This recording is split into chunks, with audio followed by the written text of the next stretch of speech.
Issue 14 opens with Vegas falling through the air. And another vision. Purple energy crackles around him as he sees a terrible auto accident on the Mopac Expressway. In it, he sees a semi-truck barrel through the guardrail and charge at a car.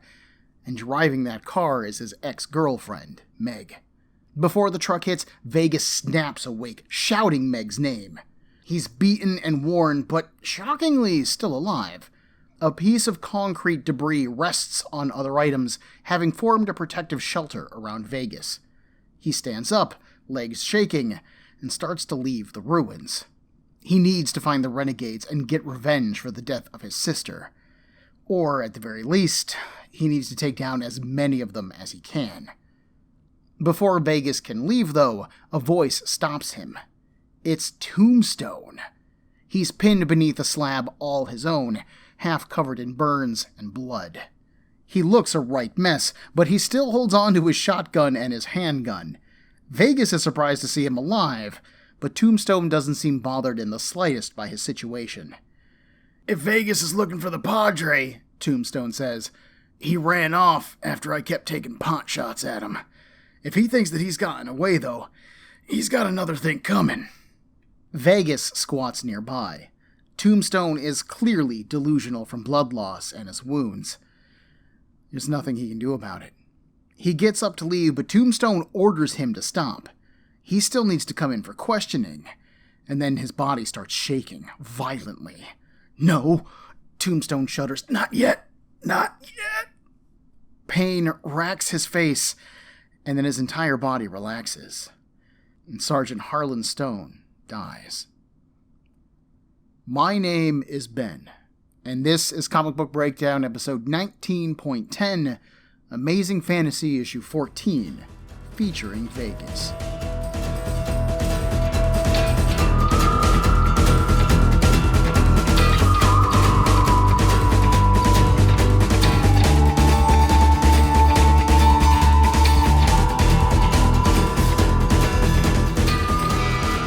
Vegas checks the body of Tombstone for a pulse, and once he's confirmed that he is actually dead, he takes the man's guns, quite literally prying them from his cold, dead fingers. This could have been him, Vegas thinks. And maybe it should have been. But he still has some retribution to dish out, so he ain't stopping yet. Before he can start running down the renegades again, he needs to check on Meg first. Vegas tries calling her, but he only gets the answering machine. Then he starts calling hospitals, and he finds her. She's stable, but in serious condition. Only close family can visit, and so Vegas steals Tombstone's truck and slips into the hospital anyway. Seeing her hurt but alive is the best bad moment of his life, he thinks. He whispers her an apology, and Meg stirs. His easy, relaxed smile is the first thing that she sees. Vegas tells her to take it easy, she's fine, she's okay, but she should definitely avoid future run-ins with big rigs. Around her breathing tube, Meg says that it happened on the Mopac. Just not her lucky day. Her grandmother's vanity broke too. And now, Vegas's head starts swimming. He saw her vanity break last issue when the bats swarmed Tombstone's truck. The lottery numbers, the vanity, Meg's accident, these visions that he's been getting, they're all connected. To him. Vegas excuses himself, claiming to need some air. He can feel something in his chest. He doesn't know what it is, but there is something growing there. He ends up at a diner, the kind of place where you can sit and think for a minute, so long as it's not very busy. The waitress, a black woman named Charlene, pours him a cup of coffee, which Vegas protests. He doesn't have any money. "It's okay, though," she says. She doesn't think it'll break her. Charlene shoots him a wink, and a flare of purple energy jumps from her to him. When it happens, Vegas can feel that spot in his chest twitch, and so he decides to try something. Vegas turns to the man next to him. Would he mind flipping a coin and letting Vegas call it? The gentleman obliges. "Yeah, sure. Heads or tails?" he asks while it spins. Vegas stares at the coin. The edge. The coin seems to fall in slow motion. Vegas swears that he could count how many times it flips, it moves so slow. Just as the coin hits the ground, the coffee pot that Charlene had been holding suddenly shatters in Charlene's hand. 14 years on the job and she has never broken a pot. Would you believe this? Well, if she thinks that is something, the coin guy says, then take a look at this. They all look at the floor, where the coin is standing straight up on its edge. Vegas sighs inwardly. He can't deny it any longer.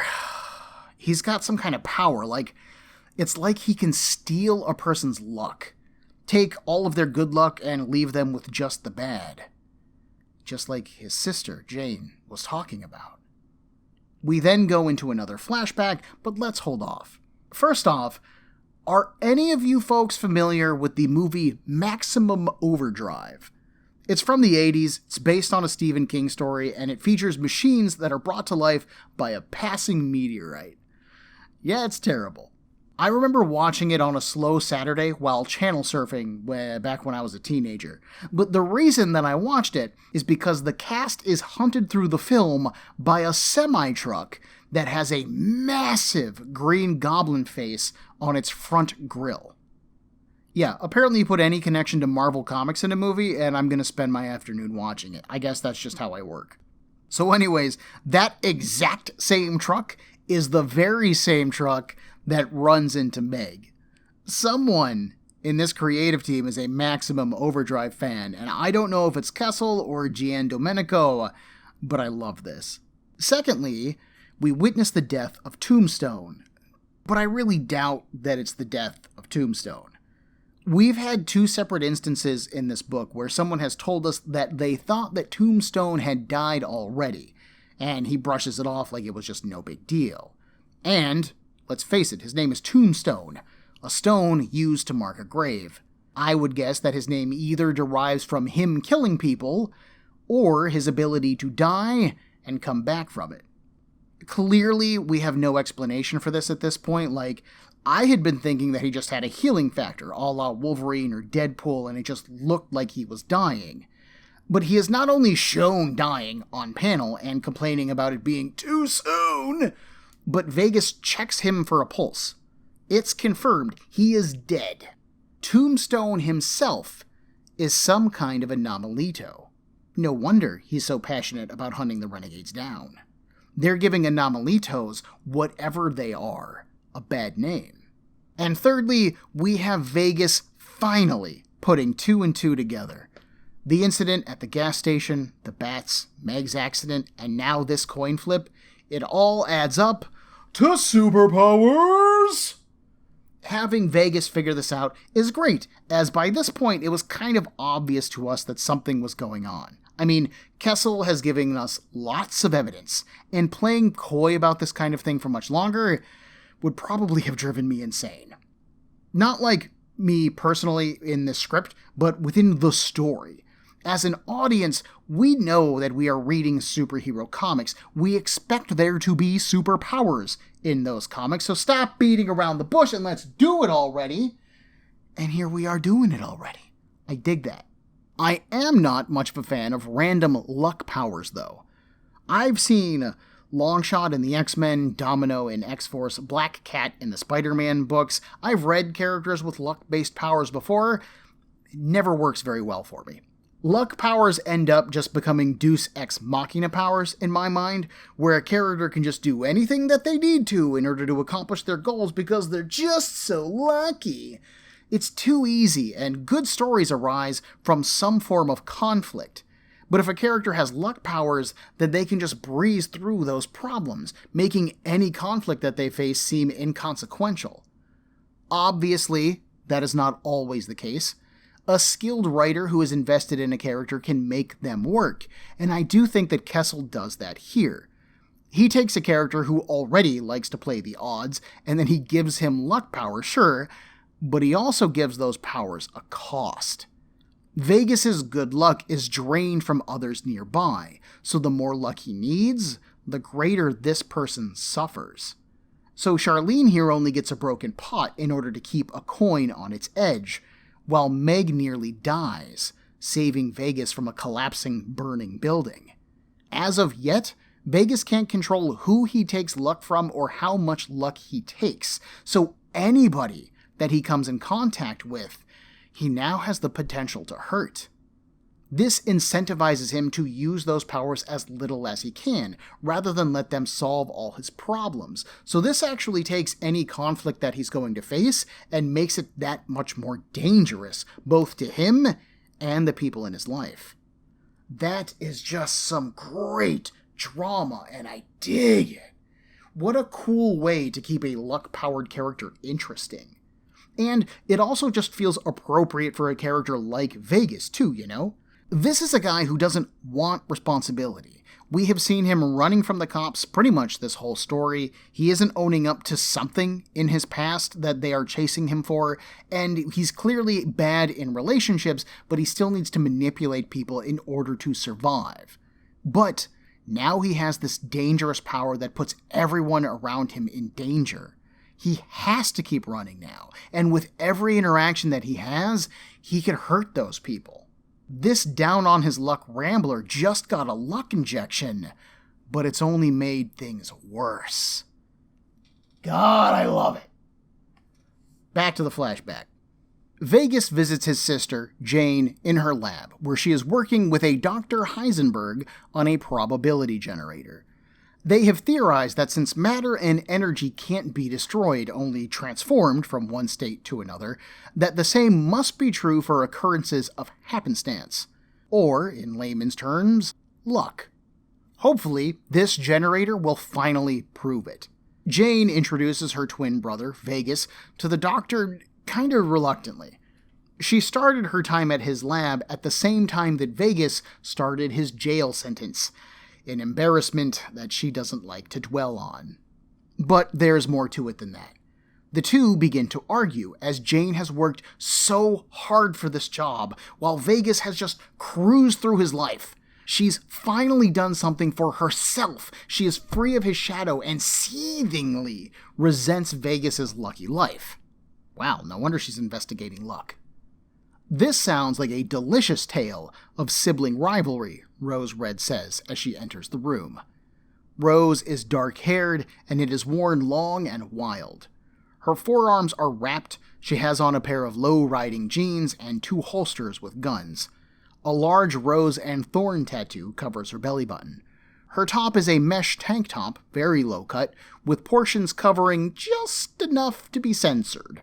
She moves over to Vegas and takes his arm, talking about stories. A habit of hers. She loves a good story, especially one laced with betrayal. This is when the renegades enter the lab fully. Jane just glares at Vegas. Your taste in friends hasn't improved, I see. Heisenberg is just unsure of what is going on here. What do you people want? The Suicide King says just a few minutes of your time, and Vegas adds that they're intrigued by his machine. If he could just give them a demonstration, they'll be on their way after. But the doctor can't. The machine isn't ready yet. It isn't stable. Well, shoot! That's what they said about me, the 6-gun kid says, drawing all of his guns. Vegas goes on to tell us that King got shot in all the chaos, and that's when things got really bad. There was an explosion, and it hit Vegas like a sledgehammer. We don't get to see this, Vegas's memories taking us back to the present, but it does line up with what we already know. Of note in this scene is the doctor, Dr. Heisenberg. I don't claim to understand quantum mechanics, pretty much at all, but the internet tells me that the real-world scientist Werner Heisenberg did.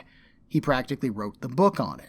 He is famous for the uncertainty principle, which seems to state that even with a known set of circumstances, we can never predict an outcome with 100% certainty. You have to account for just sheer randomness, and you kind of can't account for it, because it's random. So Kessel is making a fun nod to the real-world doctor in this story, having his version trying to control this randomness. There is some background here that I think is missing, though. We clearly have some quiet resentment coming from Jane towards Vegas, right? She's jealous of his lucky streak, which is a good motivator, and that's fine. But how does Vegas know where she's working? Or what she's working on? She started this job at the same time that Vegas went to jail for a year, so he has been absent from her life. He shouldn't know about any of this stuff. I suppose that you could argue that maybe Jane wrote him or called while he was in jail, but her resentment and shame over his fate makes me think that kind of unlikely. Plus, after Vegas arrived, Jane tells him what the generator is for and what it is supposed to do, implying that he didn't know before he arrived here. But if he didn't know, then how did the renegades know to come here to begin with?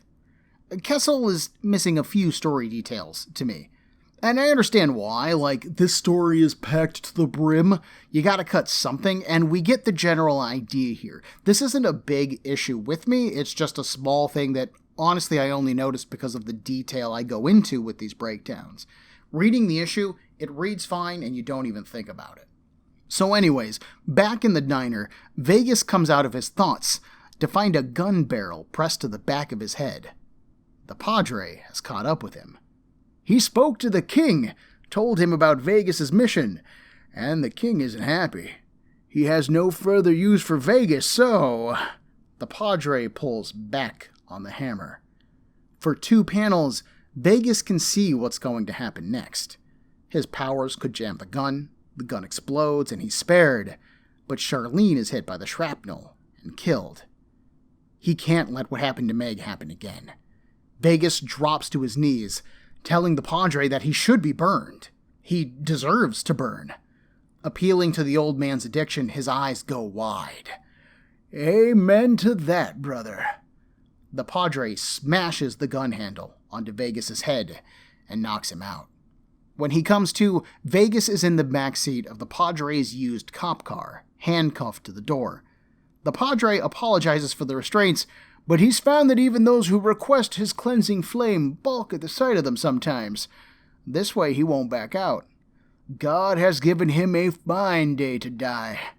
The Padre flicks open a Zippo lighter as he streaks towards a field of oil pumps, which he then throws into the passenger seat. As the flames spread, Vegas prepares for the worst. It was his fault that the renegades killed Jane. He knew that that would need to be paid for. He just hoped that he wouldn't be the one doing the paying. The Padre continues talking, honored to assist Vegas in his cleansing. God willing, maybe one day he can do the same for his sister, Jane. And Vegas sits up at that. What do you mean? Only that Vegas believes a lie, and the Padre can't let a man stand to face the flames with a lie in their heart. Jane still lives. They saved her from the lab. The king hopes to use her knowledge at Tierra Muerta. If Jane really is alive, well, that changes everything. Vegas can't die here.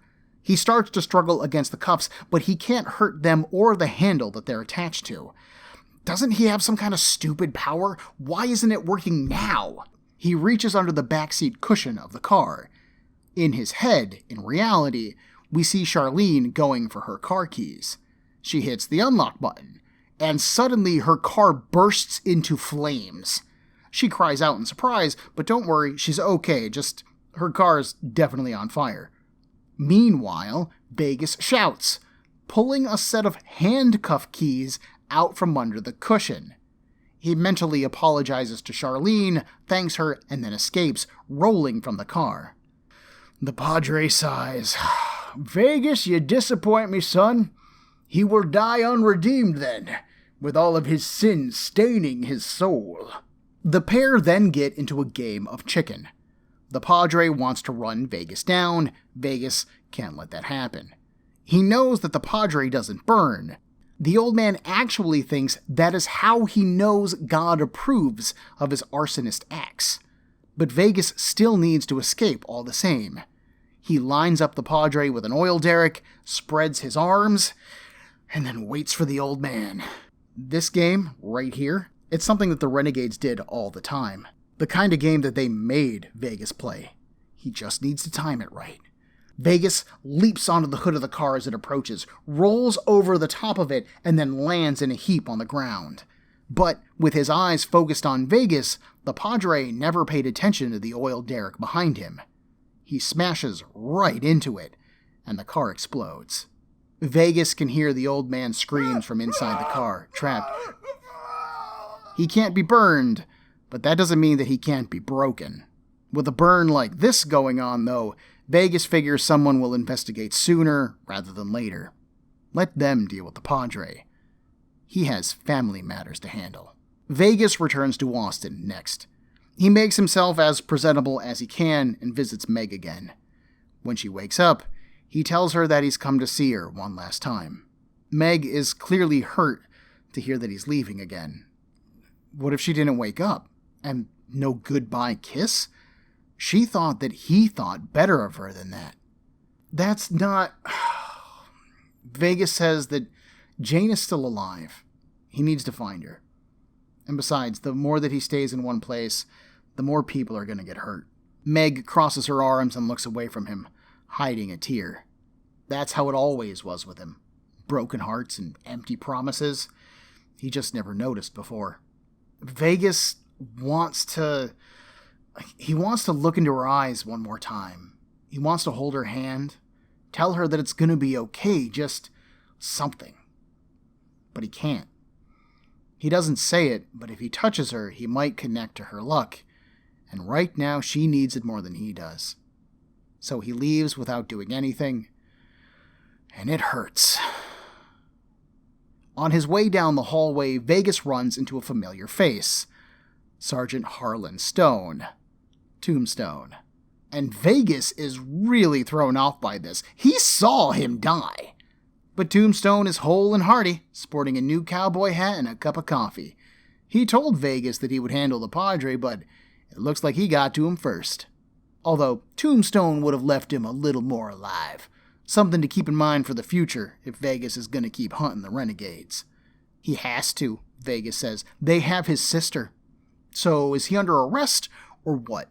Tombstone takes a drag off of his coffee. Depends. Can you tell me what happened in Spokane? That is where Jane's lab was. Vegas looks away. He did something stupid. He made a mistake, okay? Hey, no law against that, Tombstone says. He heard there was a lab that got blown up, killed 3 people, and destroyed some kind of luck machine. It's got him thinking that maybe Vegas has the touch of the Anomalito in him as a result. It's the only way he could have taken down the Padre. Who isn't dead, by the way. He's hospitalized and recovering nicely. In fact, according to Padre, the bounty that's on his head belongs to Vegas. All of the renegades have prices on their heads. And if they leave Texas, like the old man says that they're planning to, then Tombstone can't follow them. But you know, Vegas could. Our leading man bristles at this. What? Like an attack dog on a leash? One that you can pull on at any time? No, Tombstone replies. More like a bounty hunter answering only to yourself. He can get Vegas set up if he's interested. It's normally a bit of a pain in the butt, but with Anomalitos, there's special allowances. Vegas runs a hand through his hair, meaning no one else is dumb enough to go after them. Tombstone smiles. Something like that. Vegas doesn't love the idea. This is personal to him, and turning it into a paying job just feels wrong. He wants to walk away, but he has one big reason not to. So he agrees to do the job, and he'll need some money for the road. But the remainder of the bounty from Padre goes to Meg, and Charlene. And some of it needs to go to a little gas station in Oregon. He'll get the address for Tombstone. The ranger nods. He can make that happen. And one more thing, Vegas adds. The next time that we meet, it's because I asked to meet. Don't follow me. And if I see you in the rearview mirror, then all bets are off. Tombstone has no idea the amount of misery that Vegas can bring down on him. Better watch yourself, Tombstone warns. You're just barely on this side of the bars as it is, son. But Vegas knows that Tombstone needs him, and so he leaves before their tempers can cool. He doesn't owe Tombstone an apology, and he doesn't want one either. They aren't friends. And it needs to stay that way. People close to him get hurt, and he can't let that happen again. Vegas climbs onto his motorcycle and hits the road. He needs to save his sister, the one person that he never got along with, because she's the one person who might be able to cure him. But she's been taken by the most dangerous people that Vegas has ever known, who are hiding in Tierra Muerte, the hardest place to get into, and his only tool to do it is a power that he doesn't want and can't control. Just my luck. And Vegas was never heard from again. Literally. I am very good at hunting down comic book plot threads. Like, I live for that stuff. And I cannot find another mention or appearance of Vegas after this story again. Which is a real flooping shame because I enjoyed the hell out of this. Kessel keeps the story moving at a fast pace. We get lots of subtle and then obvious character work. Vegas has an interesting, if complicated, origin. He's got good enemies, an interesting cast, and a nice, understandable goal. This seems like a real easy pitch to me for an ongoing series. How in the world does Aranya go on to get her own ongoing series after getting 6 issues, and then Vegas gets jack squat at the end of this? The world ain't fair, let me tell you. Does this book qualify as a Western, though? I mean, what's your definition of a Western?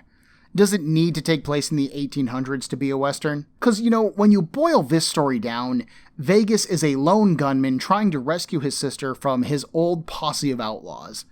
That is a plot synopsis that could easily be lifted from the back of a Western novel or a DVD case. Sure, Vegas rides a motorcycle, but is that really so different from a horse? Do motorcycles not use horsepower? I think that Vegas fits well within the tradition of wandering hero types. In fact, even the progression of this story moves like Apache Sky's story. That book started off as a revenge quest that then turned into saving innocents, and here we had Vegas hunting down the renegades for killing his sister, which sure sounds like revenge, until he learned that his sister was still alive and in need of saving, making her an innocent needing to be saved.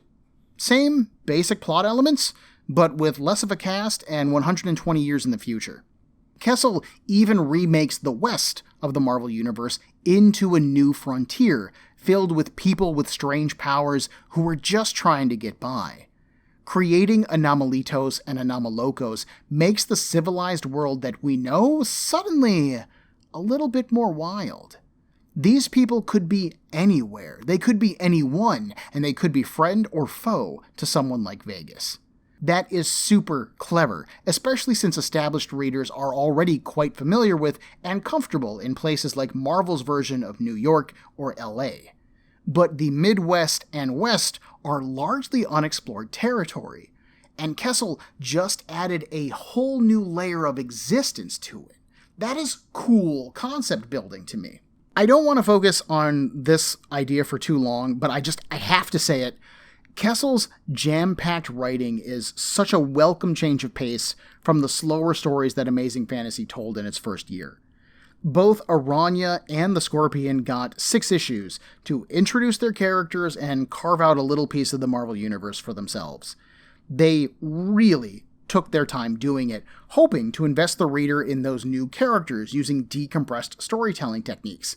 And I mean, clearly it must have worked because Aranya got her own ongoing series, which would run on for another 12 issues.